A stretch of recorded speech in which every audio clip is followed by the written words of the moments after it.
Y cada día es una oportunidad para poderlo hacer. Y cada día el Señor está organizando las cosas de tal manera que podamos nosotros participar en esas buenas obras que el Señor ha preparado de antemano para que nosotros andemos en ellas. Amén. A veces no nos damos cuenta de lo que Dios está haciendo en nuestras vidas.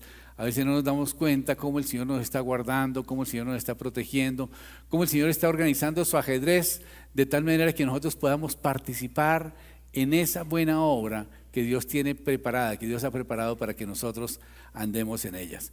Pero nuestra disposición de corazón va a ser determinante para que la obra de Dios realmente se dé. Porque el Señor pone delante de nosotros, dice, la bendición y la maldición, y nos dice, escoge pues la bendición para que vivas tú y tu familia. Y el Señor nos pone en el corazón a hacer ciertas cosas, pero puede ser que nosotros nos limitemos y digamos, uy, no, qué oso, ¿verdad? ¿Qué voy a orar yo por esa situación? ¿Qué va a decir la gente que soy fanática, religiosa? Y después cuando les comparta del Señor, entonces me van a repeler. Y resulta que perdemos la oportunidad de que suceda un milagro. Amén. Es muy importante que nosotros entonces entendamos que cada día de nuestras vidas es una oportunidad para que la gloria de Dios se dé. Es una oportunidad para que el gozo del Señor esté en nosotros, porque vemos la respuesta de Dios a nuestras oraciones y a nuestra confianza en Dios. Amén. Y es fundamental entonces que tengamos dispuesto nuestro corazón para poder servirle al Señor en todo tiempo. Puede ser que nos parezca que es una situación demasiado grande para nosotros, pero tenemos que poner nuestro granito de arena, porque cuando ponemos ese granito de arena vemos que la gloria de Dios se manifiesta. Amén. Y esto es supremamente importante que lo tengamos en cuenta, porque a veces pensamos que no somos las personas más adecuadas para hacer algo, ¿verdad? Como cuando el Señor me llamó al servicio y fui a hacer la primera prédica, ¿no es cierto? Invité a algunos amigos para que vinieran, y una amiga muy querida, compañera de seminario, me dijo, bueno, pues si el Señor utilizó al burro para hablarle a Balaam, pues te puede utilizar también a ti para hablarme, ¿no? Ese es nuestro Dios, ¿no es cierto? De tal manera que necesitamos quitarnos ese complejo que a veces nos limita a hacer la obra de Dios. Y hoy quiero que escuchemos un testimonio supremamente importante de Natalie, que tuvo la oportunidad de ver la gloria de Dios con un milagro tremendo que pudo presenciar por haber tenido el valor de enfrentar la muerte y reprender espíritu de muerte en una situación que pudo vivir y que pudo ver la gloria de Dios. El Señor le inquietó muchísimo por estar orando por esas circunstancias, y vamos a escuchar el testimonio. Un aplauso para Nati, por favor.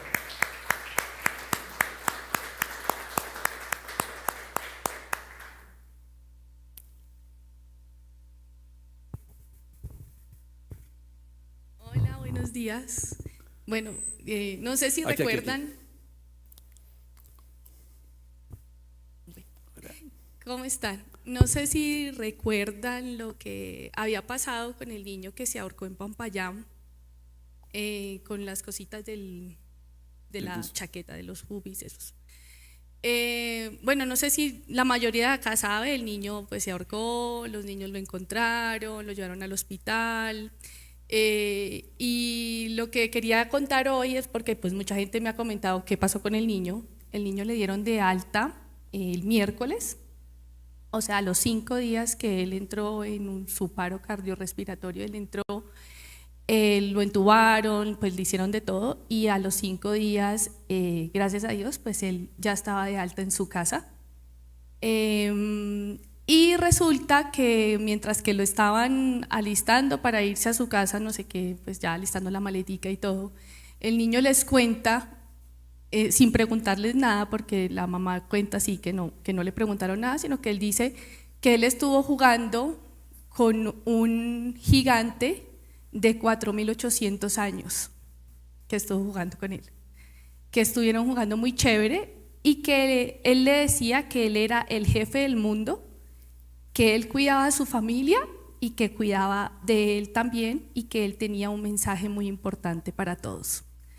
Entonces todo el mundo es, ¿y el mensaje? ¿Cuál es el mensaje? Y yo me ponía a pensar y digo, la gente hoy en día quiere como ver el mensaje muy, hola, el mundo se va a acabar en 3 años, por favor, cambia tu vida, no sé qué. Pero yo creo que si lo empezamos a ver como de una forma más espiritual, yo le decía, pues pienso yo, ¿no? El mensaje es muy claro, o sea, el mensaje es, yo existo, salvo vidas, te salvé, te saqué de la muerte.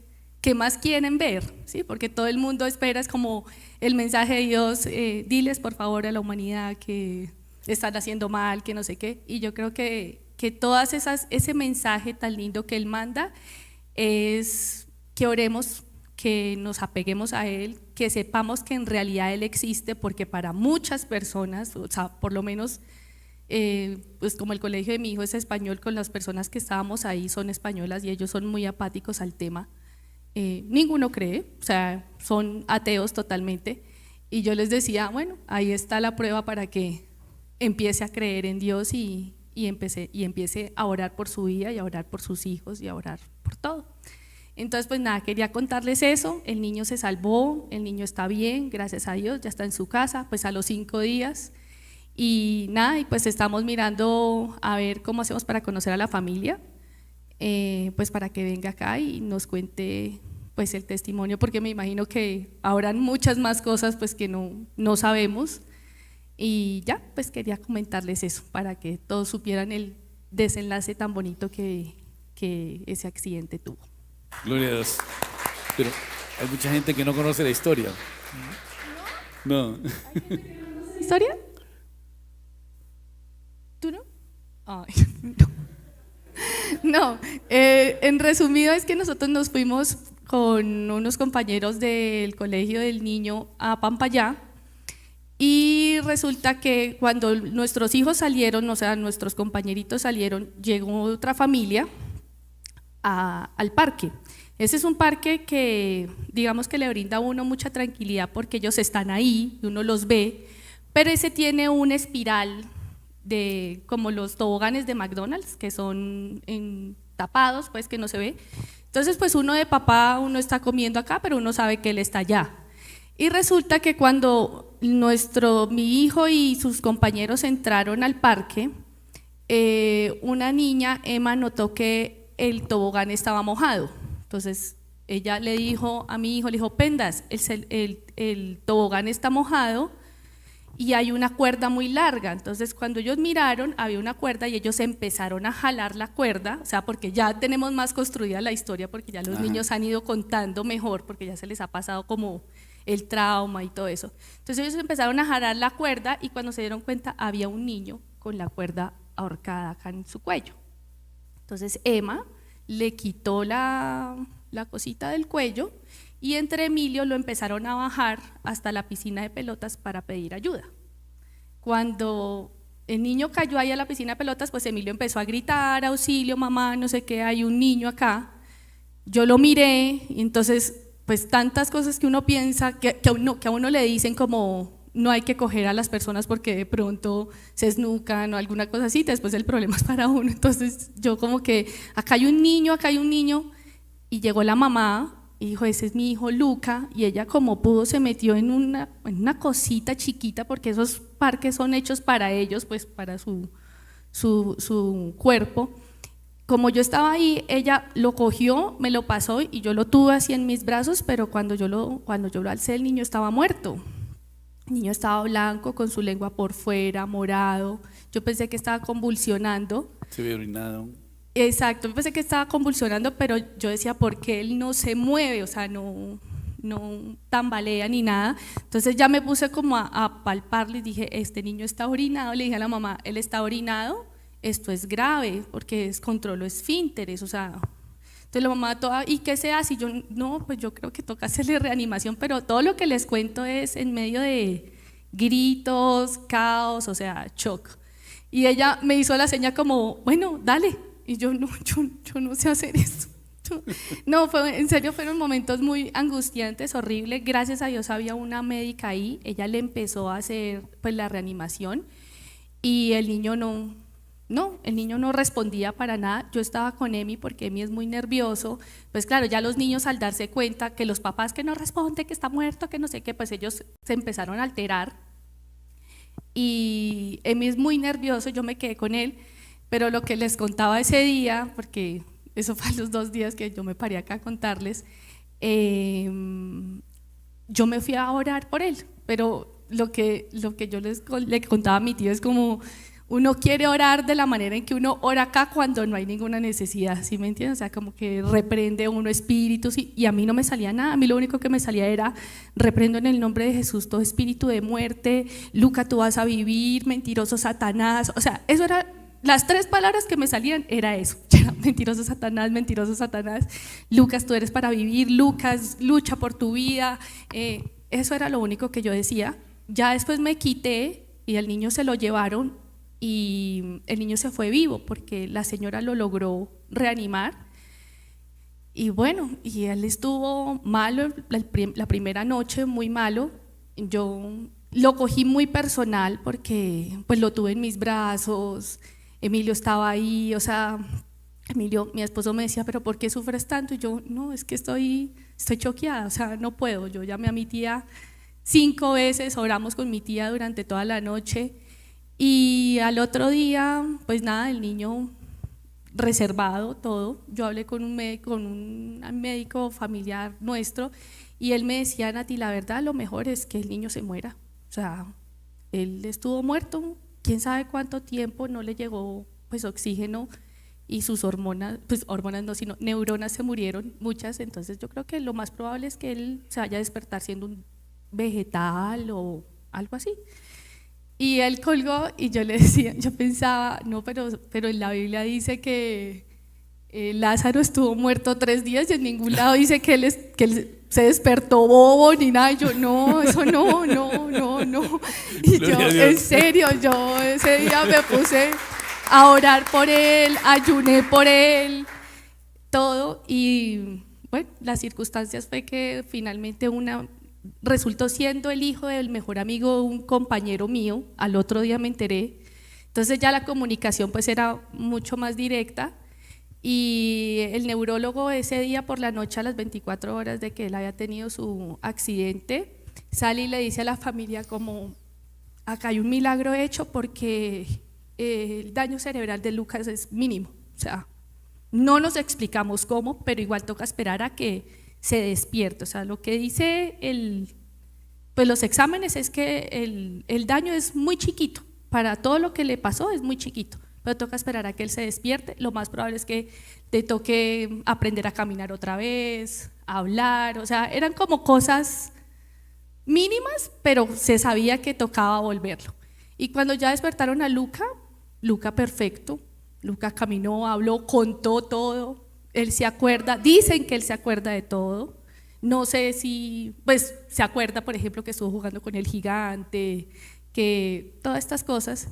Entonces pues nada, y vemos el amor de Dios, la gloria de Dios, las oraciones. Eso es lo más importante y quería resaltar, ¿no es cierto? Porque sí. Nati nos contó que desde ese momento ya no paró de orar día y noche por ese niño hasta que tuvo buenas noticias. Sí, ¿no? sí, yo no podía descansar hasta el momento terrible en que, es que les voy a leer el mensaje que mandó la mamá, pero en un momento. Era impresionante, ella nos contaba que no podía dormir, estaba en la casa y no podía dormir, tenía que estar orando y orando, y llamaba a la tía y oraban y volvía y la llamaba y volvían a orar y volvían a llamar nuevamente y volvían a estar orando e intercediendo porque lo tomó muy personal y tomó una carga por ese niño. Y yo pienso que esas oraciones que ella elevó al Señor y las oraciones de todos los demás indudablemente hicieron su efecto, porque el Señor nunca se queda sin responder una oración. Amén. De tal manera que tenemos que tener nosotros certeza de que Dios nos escucha siempre.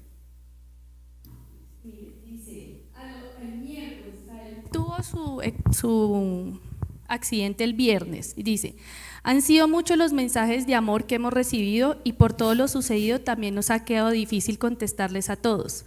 Sin embargo, queríamos compartir con ustedes el milagro de cual hicieron parte. Luca entró hace 5 días a la clínica pediátrica en paro cardiorrespiratorio y bajo un diagnóstico desalentador.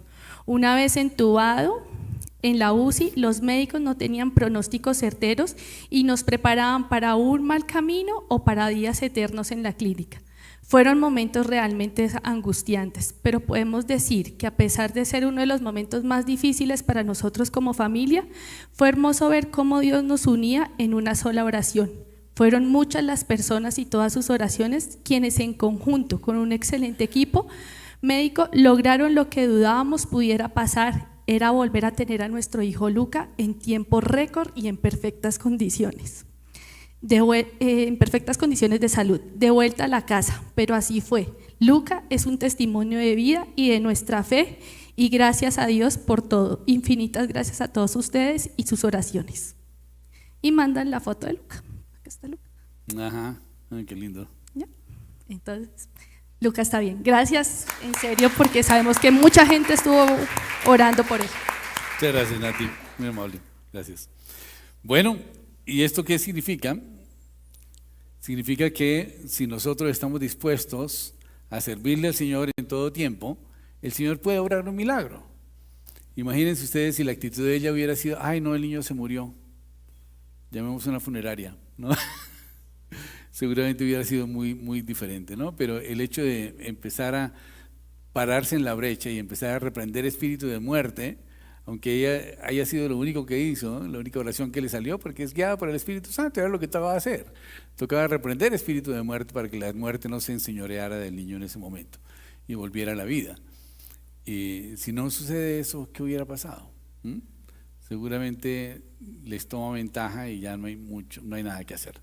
Así que le damos las gracias a Dios por la vida de Nati y de verdad que bendecimos a esa familia que pasó por esa circunstancia tan difícil, pero que indudablemente va a fortalecer su fe, porque todo obra para bien a los que amamos al Señor. Amén.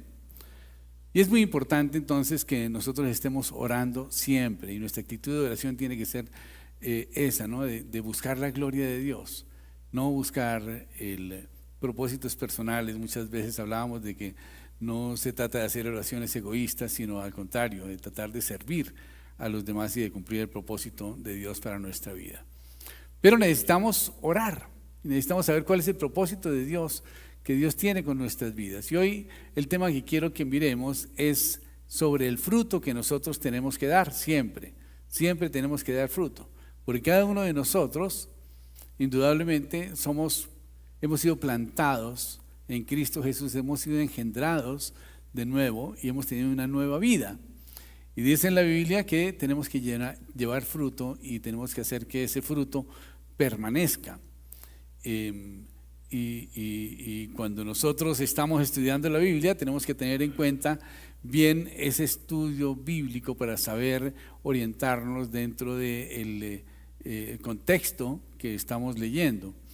Y para mirar un poquito el contexto del fruto, quiero hacerles una pequeña observación respecto de cómo debemos estudiar la Biblia.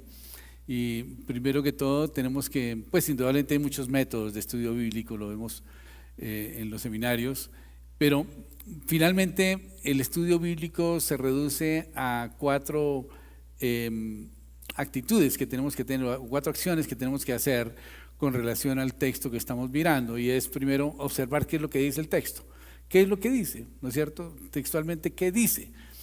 Y no se trata de buscar un significado profundo del texto inicialmente, ¿no es cierto? Y tratar de hacer un análisis demasiado exegético de lo que significan cada una de las palabras, sino sencillamente qué es lo que dice la Biblia, porque la Biblia de verdad el Señor la escribió para que nosotros la pudiéramos entender. Así que sin profundizar tanto, ¿qué es lo que dice el texto? Eso es una de las cosas que tenemos que ver, es la parte de la observación de lo que dice, ¿no es cierto? Segundo, tenemos que ver la interpretación, ¿qué significa eso que está diciendo? ¿No es cierto? El significado es muy importante porque el Señor a veces hablaba con parábolas, por ejemplo, ¿no es cierto? Entonces tenemos que entender que las parábolas son una ilustración de la enseñanza que el Señor quería darnos y tenemos que asimilarla a nuestra situación también.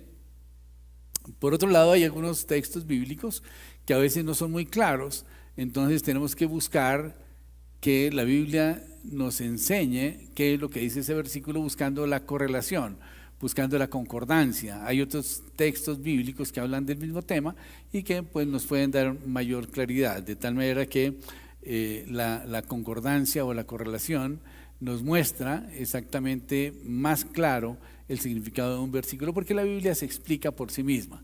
Ella misma se está confirmando cada vez, ¿no? Y las afirmaciones siempre son las mismas y no se contradice. Y por último, lo más importante de que cuando estamos estudiando la Biblia es la aplicación, ¿no es cierto? ¿Qué voy a hacer con esto? ¿Qué voy a hacer al respecto de esta enseñanza que acabo de recibir? ¿No es cierto? Ahora, es muy importante que nosotros nos enfoquemos en la aplicación, porque de nada sirve saber la Biblia si no la estamos aplicando. De nada sirve que tengamos la fórmula para curar el cáncer si no la aplicamos en un paciente. Amén. Y si nosotros tenemos esas promesas en la Biblia, si nosotros tenemos esas enseñanzas bíblicas, pues lo que tenemos que hacer es aprovechar esas enseñanzas aplicándolas en nuestro diario vivir. Y esto va a hacer que nuestra vida indudablemente sea mucho más exitosa. Dios no espera que seamos exitosos, pero si nosotros obedecemos la palabra de Dios, vamos a ser exitosos. Dios espera es que seamos fieles, ¿no es cierto? El éxito va a venir como consecuencia de nuestra fidelidad, de nuestra lealtad al Señor. Por eso dice la palabra de Dios que por nada estemos afanosos, sino que sean conocidas nuestras peticiones delante de Dios en toda oración y súplica con acción de gracias. Y la paz de Dios llenará nuestros pensamientos en Cristo Jesús. Y dice que busquemos primeramente el reino de Dios y su justicia, y todas las demás cosas vendrán por añadidura. ¿Cuáles son las demás cosas? Pues todas las necesidades que nosotros normalmente tenemos y que son nuestro motivo de oración. Entonces tenemos que entender que Dios es nuestro proveedor, pero debemos enfocarnos en engrandecer el reino de Dios. Y esto significa que Dios espera que nosotros seamos fructíferos. La fecundidad es uno de los temas más importantes del Nuevo Testamento. De alguna manera Dios espera que nosotros demos fruto. Él espera que nosotros cumplamos la palabra de Dios y que esa semilla que nos ha convertido realmente dé fruto. Y quiero que leamos un pasaje que está en el libro de Juan, capítulo 15. Vamos a leer del versículo 1 al 17 y vamos a ver cómo el Señor nos está comparando aquí con la vid y como con los pámpanos, ¿no? Él dice que Él es la vid y nosotros somos los pámpanos, y aquel pámpano que no lleva fruto será cortado. Y esto es una advertencia tremenda, ¿no? Por lo tanto, a Dios le interesa muchísimo el fruto que nosotros demos. Así que vamos a poner en audio. ¿Tenemos? Juan capítulo 15, ¿sí? Del 1 al 17, por favor. Sí. Yo soy la vid verdadera, y mi Padre es el labrador. Él corta de mí toda rama que no produce fruto, y poda las ramas que sí dan fruto, para que den aún más. Ustedes ya han sido podados y purificados por el mensaje que les di. Permanezcan en mí, y yo permaneceré en ustedes. Pues una rama no puede producir fruto si la cortan de la vid, y ustedes tampoco pueden ser fructíferos a menos que permanezcan en mí. Ciertamente yo soy la vid, ustedes son las ramas. Los que permanecen en mí y yo en ellos producirán mucho fruto, porque separados de mí no pueden hacer nada. El que no permanece en mí es desechado como rama inútil y se seca. Todas esas ramas se juntan en un montón para quemarlas en el fuego. Si ustedes permanecen en mí y mis palabras permanecen en ustedes, pueden pedir lo que quieran y les será concedido. Cuando producen mucho fruto, demuestran que son mis verdaderos discípulos. Eso le da mucha gloria a mi Padre. Yo los he amado a ustedes tanto como el Padre me ha amado a mí. Permanezcan en mi amor. Cuando obedecen mis mandamientos, permanecen en mi amor, así como yo obedezco los mandamientos de mi Padre y permanezco en su amor. Les he dicho estas cosas para que se llenen de mi gozo. Así es, desbordarán de gozo. Este es mi mandamiento. Ámense unos a otros de la misma manera en que yo los he amado. No hay amor más grande que el dar la vida por los amigos. Ustedes son mis amigos si hacen lo que yo les mando. Ya no los llamo esclavos, porque el amo no confía sus asuntos a los esclavos. Ustedes ahora son mis amigos, porque les he contado todo lo que el Padre me dijo. Ustedes no me eligieron a mí, yo los elegí a ustedes. Verdaderos. Así el Padre les dará todo lo que pidan en mi nombre. Y este es mi mandato, ámense los unos a los otros. Amén. De todas maneras, aquí tenemos que mirar cómo está dándose esta situación, ¿no es cierto? Y a veces para poder entender lo que está narrándose en un capítulo, en una perícopa de la palabra de Dios, tenemos que mirar un poco el contexto, ¿no? Y para mirar el contexto, entonces quizás tendríamos que regresarnos al capítulo 13 para entender cuál era la situación que se estaba presentando allí en ese momento. Y en el capítulo 13 nos habla de que estaban en la víspera de la Pascua y el Señor reserva un sitio para reunirse con los apóstoles y darles las últimas recomendaciones, porque Él sabía que su tiempo ya se había cumplido.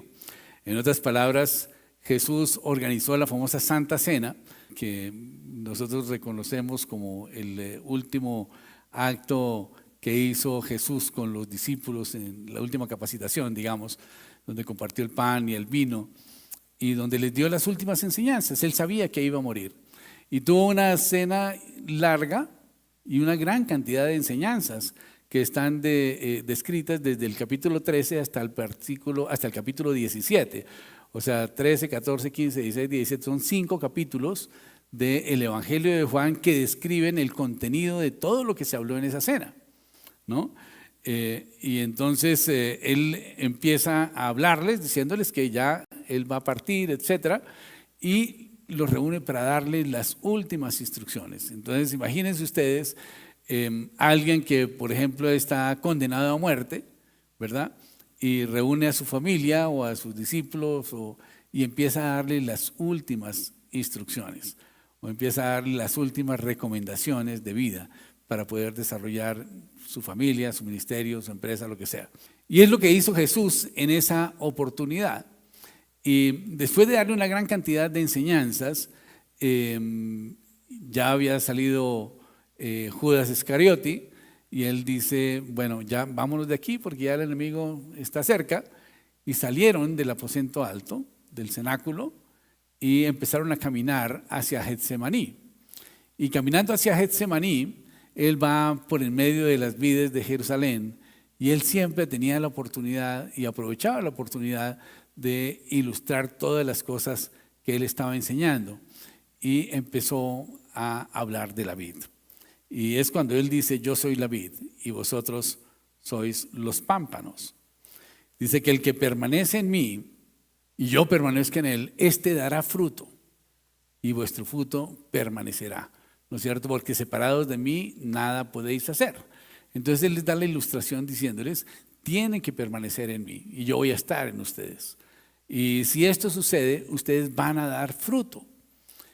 Y bueno, la gente dice, pero ¿qué fruto voy a dar? ¿No es cierto? ¿Voy a dar uvas? No, tenemos que dar fruto. ¿El fruto qué es? El fruto es la reproducción del mismo ser. O sea, un árbol produce fruto, ¿no es cierto? Y ese fruto tiene una semilla. Y esa semilla, cuando se siembra, indudablemente germina. Y al germinar la semilla, sucede un gran milagro, y es que un nuevo ser empiece a existir, ¿verdad?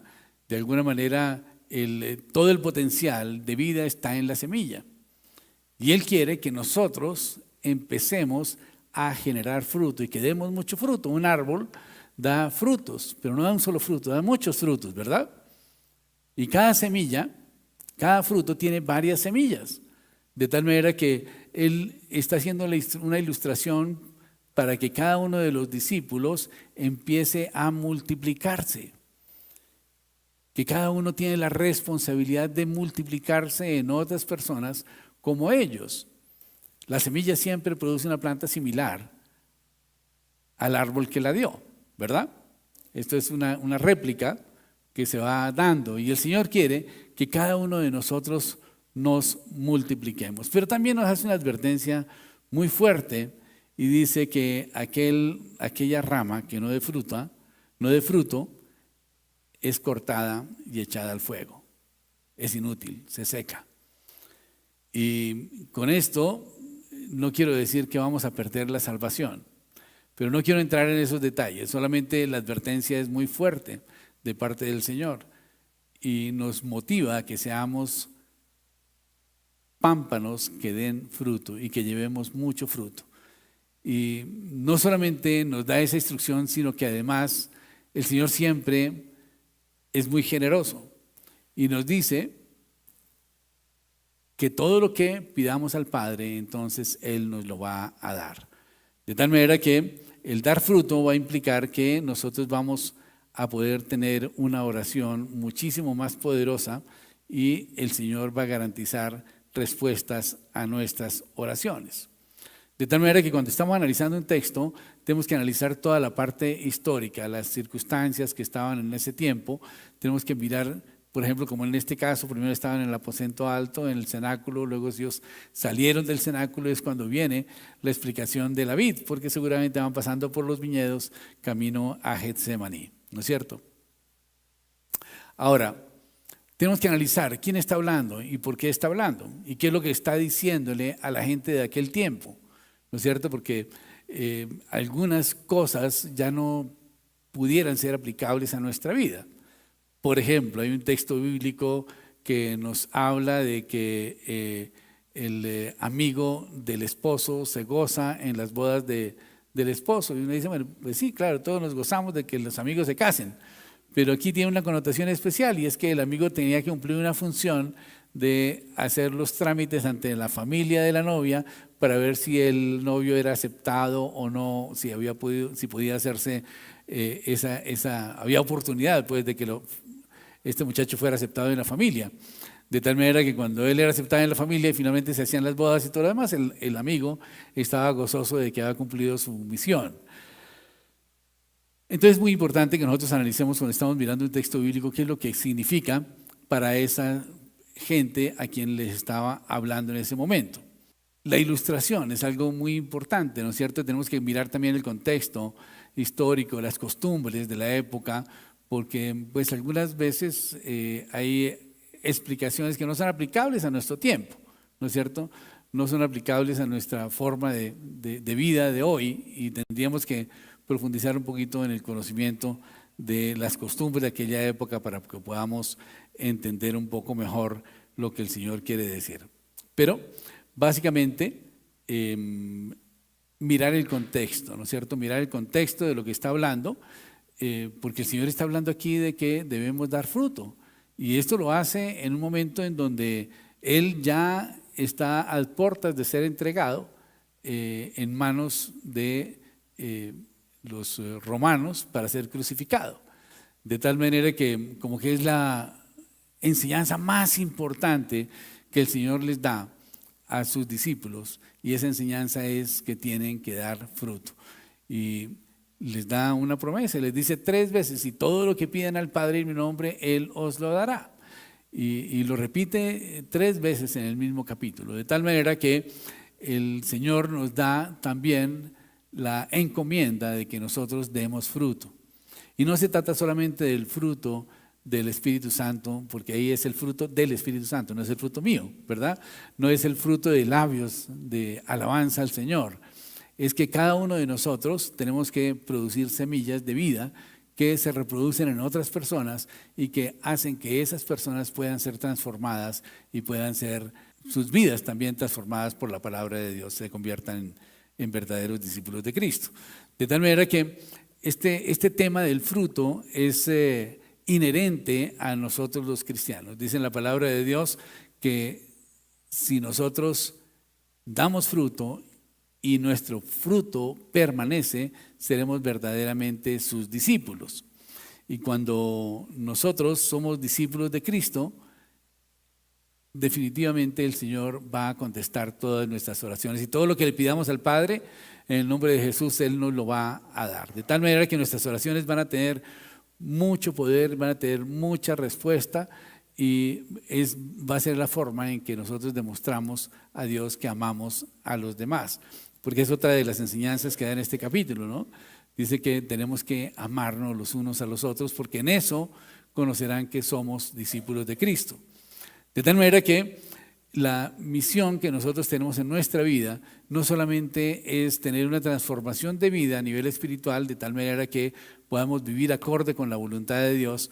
No es suficiente que dejemos nuestra vida de pecado, que dejemos nuestras malas costumbres, que dejemos nuestra maledicencia, nuestros malos pensamientos, nuestras malas actitudes, etcétera, sino que necesitamos intencionalmente dar fruto. Y esto significa que tenemos que compartir la palabra de Dios a otras personas para que por la palabra de Dios las vidas de otras personas puedan ser transformadas. Y esto realmente es lo que va a hacer que el reino de Dios se engrandezca. Eso es lo que va a hacer que el reino de Dios crezca. Esto es lo único que va a hacer que realmente la gente pueda ser evangelizada y que la gente pueda conocer la verdad. Tenemos que asumir la responsabilidad de compartir la palabra de Dios en todo tiempo y en todo lugar. Tenemos la responsabilidad de ver que la gloria de Dios se dé, como se dio en el caso del testimonio que vimos esta mañana. Si Nati no hubiera reprendido ese espíritu de muerte, yo pienso que los resultados hubieran sido muy diferentes posiblemente. De tal manera que le damos la gloria al Señor porque también Él responde nuestras oraciones. Él dice que si nosotros nos reproducimos, si nosotros damos fruto, le podemos pedir todo lo que queramos y nos será hecho. Amén. Y yo sé que la carga que tuvo Nati en oración fue precisamente para que el niño saliera sin ninguna secuela, sin ningún problema. Y el Señor lo concedió. Amén. Y asimismo, nuestras oraciones pueden ser contestadas en todo tiempo y en todo lugar. Pero va a depender que nuestra vida sea una vida que dé fruto. Y ese fruto permanezca. Cada uno de nosotros conoce mucha gente que no conoce del Señor. Cada uno de nosotros conocemos muchas personas que no conocen realmente la palabra de Dios. Hay mucha gente que quisiera vivir en paz con Dios, pero no sabe cómo conseguir la paz con Dios. Y piensan que están llevando una vida de condenación por causa de su pecado. Piensan que ellos no tienen derecho de vivir una vida de bendición porque tienen que pagar por su pecado en esta vida. Y es cierto, la vida de alguna manera tiene ese efecto, ¿no? Los pecados traen sus consecuencias, traen sus maldiciones, están escritas en la Biblia, de tal manera que pues, la gente es consciente y como que se resignan a vivir bajo maldición porque saben que se lo merecen, en otras palabras, ¿no es cierto? Pero cuando nosotros conocemos el Evangelio de la Gracia y sabemos que Jesucristo ya pagó por todos esos pecados, eso es una buena noticia para todo el mundo, es una noticia tremenda, porque esta persona que estaba en condenación pasa a un estado totalmente diferente y es un estado de redención en donde todos sus pecados han sido remitidos a la cruz del Calvario y entonces él queda limpio de pecado.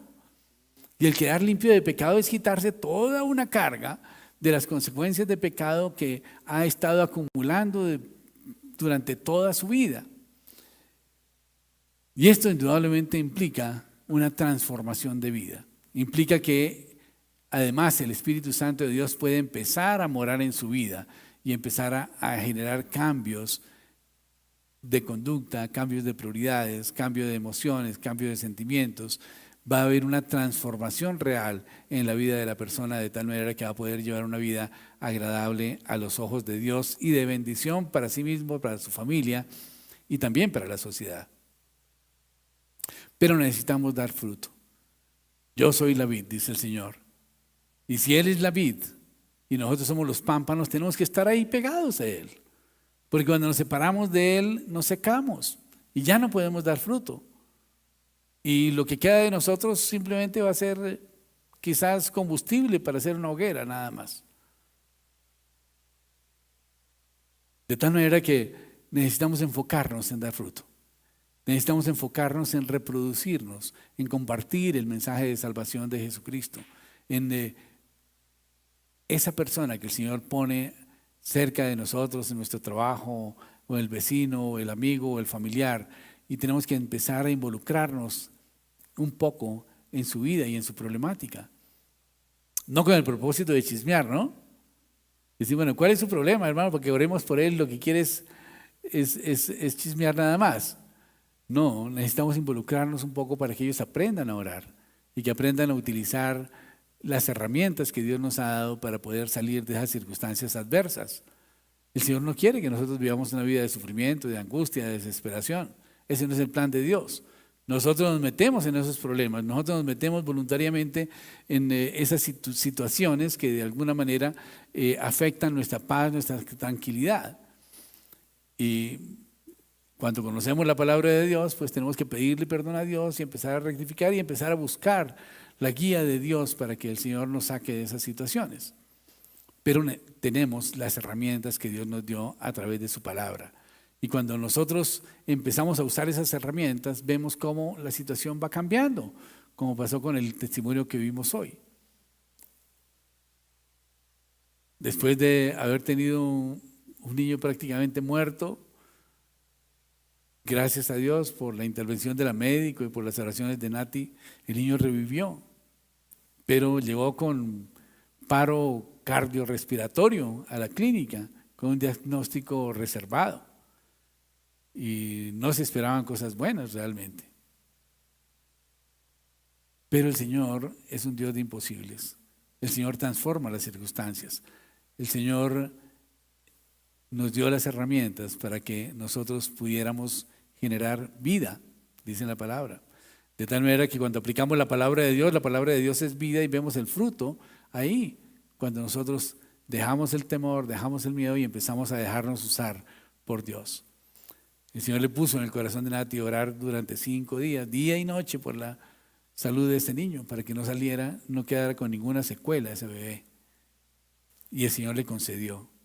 De tal manera que la oración es la herramienta que el Señor nos da para poder conseguir las cosas imposibles. De tal manera que piense en su vida, ¿qué hay imposible en este momento? Y empieza a hacer una estrategia de oración. Empieza a definir qué es lo que necesita, cómo debe soportar eso bíblicamente para que Dios le escuche y le responda a sus oraciones. Cada vez tenemos circunstancias y problemas diferentes, pero siempre vamos a encontrar en la palabra de Dios una guía y un soporte, una promesa para que el Señor para que nosotros tengamos un sustento para pedir en oración. Porque dice en la palabra de Dios que si pedimos conforme a su voluntad, Él responderá nuestras oraciones. Y también dice que pedimos y no recibimos porque pedimos mal, pedimos para nuestras pasiones y nuestros deleites. Indudablemente ese tipo de oraciones no van a ser contestadas. El Señor quiere que nos enfoquemos en su reino, en que cada circunstancia y cada milagro que Él haga sea para la gloria de Dios, para que la gente pueda ver la gloria de Dios también y puedan creer. Como decía Nati hoy, en ese colegio, a pesar de ser un colegio católico, colegio español, pero la gente no tiene fe en Dios, ¿verdad? Y viven apartados de Dios. Pero cuando ven un milagro como este, definitivamente las fibras de su corazón deben conmoverse y deben entonces entender que Dios sí existe. Y si saben que Dios existe, pues tienen que hacer algo al respecto. Y tienen que empezar a llevar su vida de acuerdo con lo que Dios quiere y van a empezar a buscarlo y seguramente lo van a conocer, pero es preciso entonces que nosotros empecemos a trabajar en esas personas, enseñándoles las promesas bíblicas, el mensaje de salvación de Jesucristo, enseñándoles a orar y orando con ellos, y enseñándoles las escrituras, y enseñándoles a estudiar la palabra de Dios. Y cuando ellos lo hacen, definitivamente sus vidas van a ser cambiadas, sus vidas van a ser transformadas. Y esa transformación no solamente es de una persona, porque indudablemente todos pertenecemos a una familia. Y cuando en una familia hay alguien que su vida es transformada, la gente va a decir, bueno, ¿y qué le pasó? ¿No? ¿Y por qué Miguel cambió tanto? ¿Y por qué sucedió esto? ¿Y qué es lo que está haciendo? ¿Verdad? Y entonces se van a interesar. Y vamos a compartirles del mensaje de salvación de Jesucristo, y el Señor va a empezar a orar en ellos y también a orar. Porque fíjense que si ustedes estudian bien este libro de Juan, van a ver que en el capítulo 17 Jesús empieza a orar por sus discípulos y por aquellos que han de creer por el testimonio de ellos. Amén. De tal manera que nosotros estamos creyendo por el testimonio de los discípulos. Jesús también estaba orando por nosotros. Amén. De tal manera que es supremamente importante que nosotros tomemos en cuenta esa misión que tenemos, y es de dar fruto y que ese fruto permanezca. Muchas veces nuestra forma de evangelizar es que Dios le bendiga, punto, ¿verdad? O nuestra forma de evangelizar es, oiga, vaya a la iglesia, usted no va a una iglesia, vaya a una iglesia, busque una iglesia cristiana, y punto. Y eso no es evangelismo. Evangelismo es enseñarle las promesas a las personas para que ellas puedan agarrarse de ellas y puedan entender que Jesucristo ya pagó por sus pecados y que tienen una oportunidad de transformar su vida, que tienen la oportunidad de salir de la maldición y entrar en la bendición, que tienen la oportunidad de acercarse confiadamente al trono de la gracia para hallar misericordia para el oportuno socorro. Pero la gente no sabe eso. Y no sabe eso porque no hay nadie que les comparta. ¿Cómo sabrán si no hay quien les predique? Dice en la palabra, ¿verdad? De tal manera que necesitamos empezar a ponerle paticas a nuestra fe. A veces nosotros nos conformamos con enseñar en la iglesia. A veces nos conformamos con enseñarle a los cristianos. Y resulta que cada vez estamos creciendo mucho más en conocimiento. Pero el Señor no quiere eso solamente. El Señor quiere que el conocimiento se traduzca en transformación. Que el conocimiento, primero que todo, afecte nuestras vidas, pero segundo, que ese conocimiento haga que el reino de Dios se expanda, que podamos tener discípulos. El Señor nos mandó a ser discípulos. Él dijo, id y haced discípulos a todas las naciones. Amén. Id y predicad el evangelio. ¿Qué tanto lo estamos haciendo? Es la pregunta, ¿verdad? ¿Cuáles son nuestros discípulos? ¿Dónde están? Quizás están en nuestra mente, quizás estamos orando por ellos. Bueno, ya es un inicio. Pero necesitamos tomar intencionalmente una responsabilidad de empezar a discipular a esas personas que el Señor pone en nuestro camino. Necesitamos empezar a hacer la obra de Dios, enfocarnos en el reino de Dios y su justicia, porque a veces estamos enfocados solamente en la añadidura, a veces estamos enfocados únicamente en lo que necesitamos, a veces nos enfocamos únicamente en nosotros mismos, quizás en nuestra familia, pero nos olvidamos de nuestro entorno. Y resulta que el Señor dice que tenemos que amarnos los unos a los otros, que tenemos que amar aún a nuestros enemigos. Y dice en la Biblia que nadie muestra un mayor amor que aquel que da su vida por sus amigos. Amén. ¿Y cuántos amigos nuestros están perdidos? ¿Cuántos amigos nuestros no creen en Dios? ¿No conocen del Señor? ¿Están viviendo problemas? Que si uno supiera o tuviera más bien la oportunidad de poderles enseñar lo que sabemos, seguramente ellos pudieran haber salido de esa situación muy fácilmente.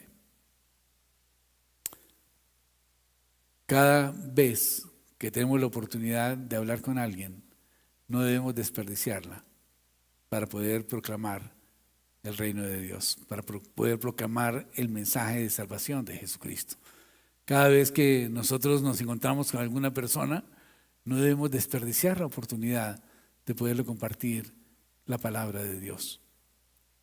Y todos los días tenemos esa oportunidad. Cuando vamos en un taxi, cuando vamos en el Transmilenio, cuando estamos hablando con un empleado, un subalterno, con un jefe, siempre tendremos la oportunidad de compartir la palabra de Dios. Y va esto a afectar indudablemente la vida de las personas. Pero si no hablamos, nos quedamos con esos tesoros guardados para nosotros mismos, definitivamente nos va a pasar como aquel siervo inútil que recibió un talento y lo escondió. Y cuando el Señor le pidió cuentas, le dijo: aquí está tu talento, esto es lo tuyo y punto. ¿Y cómo le dijo el Señor? Siervo inútil. De tal manera que no seamos siervos inútiles, demos fruto, necesitamos dar fruto. A veces pensamos que nuestro ministerio es únicamente con nuestra familia. No, nuestro ministerio es con todas las personas que estén cerca de nosotros, con nuestro oikos, con nuestra área de influencia, con nuestro vecino, con nuestro compañero de trabajo, con nuestros amigos, indudablemente con nuestra familia, es supremamente importante. Esa es nuestra Jerusalén, la familia, ¿no es cierto? De tal manera que tenemos que enfocarnos inicialmente en nuestra familia, después irnos extendiendo en círculos para poder tener una mayor cobertura, pero tenemos que asumir esa responsabilidad, porque el Señor nos la ha dado. El Señor nos dio esa responsabilidad de compartir el Evangelio, de hacer discípulos. Y nos dio una promesa tremenda, y es que nuestras oraciones van a ser contestadas. Todo lo que pidieres al Padre en mi nombre, os lo daré. Y todo lo que le pidieres al Padre en mi nombre, yo lo haré, dijo Jesús antes de partir. De tal manera que de alguna manera nos dio un cheque en blanco para que nosotros podamos cobrarlo por la cantidad que queramos, si es que nosotros hacemos lo que Él nos pide que hagamos. Amén. Es importante que demos fruto. Un siervo que no da fruto es un siervo inútil. Entonces pregúntese cada día: ¿soy un siervo que da fruto o soy un siervo inútil? Y usted mismo contéstese. Y si quiere cambiar, tome decisiones, planifique a quién va a discipular, a quién le va a enseñar. Empiece a orar por esas personas.